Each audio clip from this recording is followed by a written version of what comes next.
Immunization Compliance Month is in August, and it's to bring attention to the importance of immunizations across the lifespan. A child is first vaccinated as soon as they're born. Within a day of being born, they get hepatitis B, and no, there's not any age limit to vaccination. The elderly should be getting their annual flu shot, as well as the shingles vaccine, and caught up on any vaccinations that they might be needing in addition to any travel vaccines. Community immunity is the idea that everyone that can possibly be fully vaccinated is fully vaccinated to protect those that cannot be vaccinated. So in a school setting, it's very important that everyone be vaccinated as much as possible. There will be some kids that can't receive vaccines if they're immunocompromised or for religious reasons they're not receiving vaccines, and it protects those children from getting certain diseases.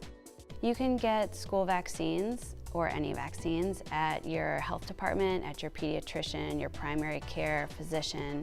It is definitely recommended to call ahead to make an appointment.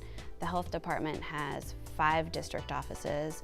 During the summer, there is a rush to get them before school starts, so if possible, to call ahead and make an appointment.